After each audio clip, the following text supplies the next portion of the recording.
months pregnant po ako, nagkaroon po ako ng stone sa aking gallbladder. Mga 15 or 18 stones, no? So, malaki na po yung aking gallbladder, so kailangan po ito tanggalin. So, ang tanong po sa doktor, ano po yung chance ng aking baby? Mabubuhay ba siya o hindi? Ang sabi sa akin ng doktor, pwede pong miscarriage kayo during operation or after operation. So, hindi na po ako nag-ano sabi ko. Tapos, ang dami po pong x-ray, no? Before po na operahan ako, ang dami pong x-ray kasi kailangan po tingnan nila yung aking gallbladder, no? Tapos, kailangan po ito tanggalin. So, ibig sabihin, buntis po ako. Tinanggal po ang aking gallbladder, no?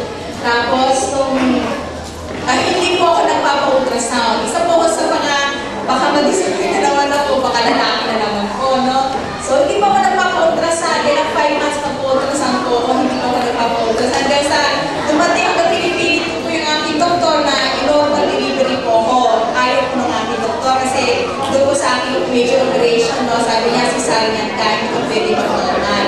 Hindi po kaya po ito, hindi pwede. Ayaw po mag-take ng risk, sabi ng doktor, no? So, nasisarean, bago po ako masisarian, so kailangan po ultrasound. So, kailangan, kung nag-ultrasound po ako, doon po nakita na female. Sabi, ano po yung bata? Ano po gender ng bata? Sabi, female po, Mrs. Sabi ng ating pipa na si Gemma, ayan, umayag ka na mag-masisarian kasi female naman eh. So, tapos po, nangyari pa, nung nanganak na po ako, 1 month pa lang po siya, si Tintin, nagkaroon po ako ng sakit. Ano po yung sakit ko na yun? Chicken pox po. Nagkaroon po ako ng chicken pox. Nagkaroon ng nanay ng chicken pox po. Nagkaroon din po siya ng chicken. So, nakikita ko po, habang naglalakad po ng anak ko, nakikita ko po yung mabuting po ng Panginoon. Sabi ko, Lord, kung yung time na pinagbubuntis ko siya, nagkaroon ako ng ganun sakit. Alam po natin, pag nagkaroon ka ng sakit, ano magiging ano ng bata, di ba? Abnormal. Usually ganun. Sabi ko, Lord, ang buti mo sa anak ko, tingnan niyo naman kung gano'n siya naganda. God bless. No? Talagang, ang laking pasalamat ko namin sa Panginoon na binigyan ko kami ng mga anak, no, na napakabait. Sabi ko, si Jinty, napaka-sweet po niya. May nagagawa po niyang kasalanan. Ang ginagawa niyo po, gumagawa po siya ng sulat, nag-drawing po siya. Tapos sabi, Mama, I'm sorry, may drawing po doon. So, gano'n po siya. Tapos, hindi niya po nakakalimutan na mag-I-love po sa akin. Dahil po sabi ko, kahit sa po pupunta, kahit palengke po yan, lagi po sa kasama ko na lang po ito eh. So, sabi niya, Mama, 7 na ako, hindi mo na ako baby. Hindi, baby pa rin kita. Kahit mga asawa ka, baby ka pa rin natin. So, happy birthday, baby.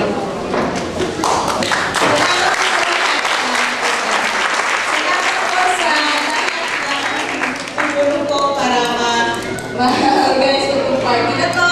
Nakikita niyo po ang aking kung kayo gusto po, nakikita niyo po, ito po, mga coordinator po test. Ako po lang, ibali niyo po nila ako.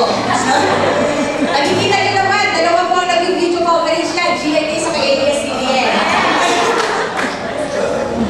No, kay Brother Rolly, promotion na to, Brother Rolly. Nakikita niyo sa kanya po ito, ang mga invitation. Yan, kay Brother Rolly po yan. Kay Brother Bong sa sound system po. Yung aking co-staff, no?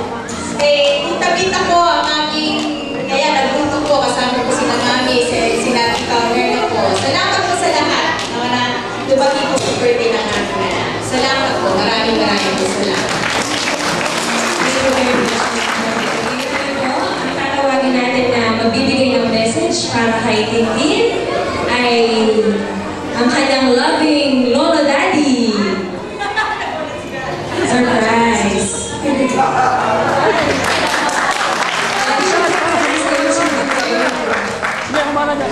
May request. Tapos mag-ready na rin po si Mami pagkatapos. Masyadin si Mami. Nagabi po. Siyempre, sa po po ay palos-puso nagpapasalamat sa tulong ng mga kapatiran tulad ni Mampel, Heidi, Iri,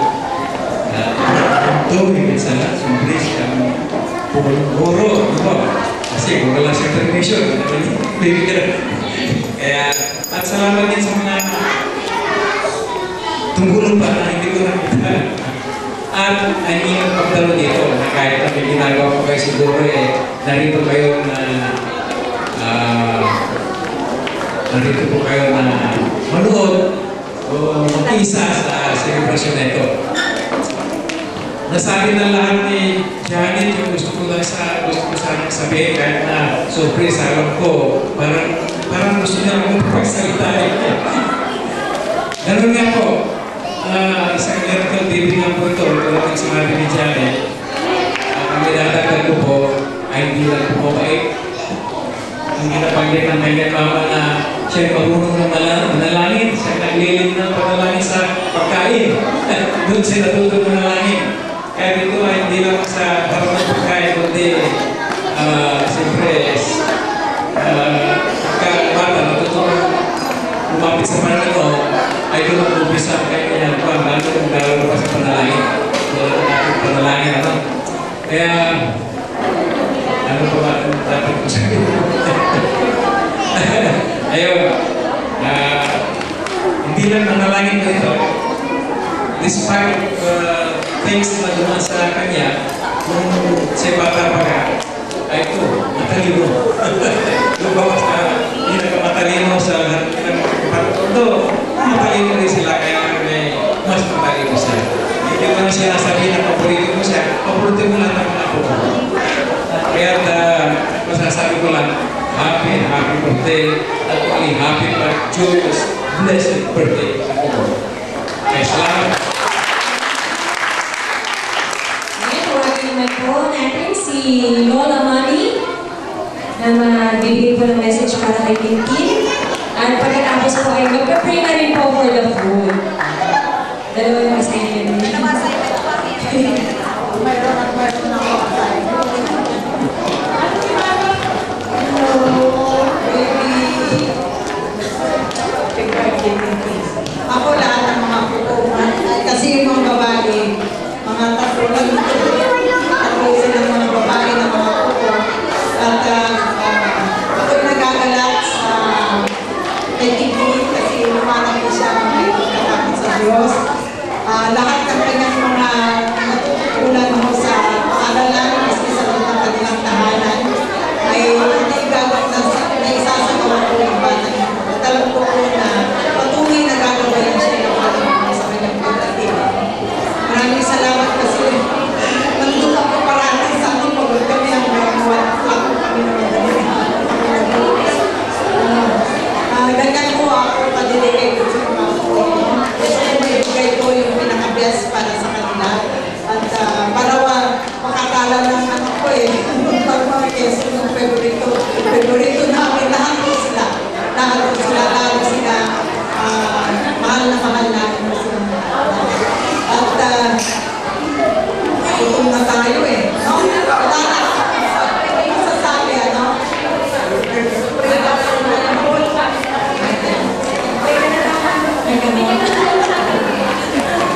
Maraming salamat po sa inyong lahat.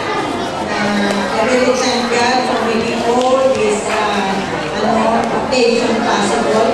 Kasi kung wala si Lord, hindi po nangyari lahat ng mga provision dito. Ay maraming salamat. Sige, matalangin na tayo para kakain na ako. Sige, let's all bow our head and we will pray. Lord, we thank you tonight for this special occasion para kay Tintin. Kami nakikigalak sa kanyang kaarawan sa araw mo ito. Maraming salamat sa iyong pagtubay sa kanya, sa iyong pag-ingat, at siya ay nakarating sa ganitong edad. Kung gaano mo po pinasubaybayan, Panginoon, ang pasimula ng kanyang buhay hanggang, O Diyos, sa kanyang paglaki, ikaw pa rin.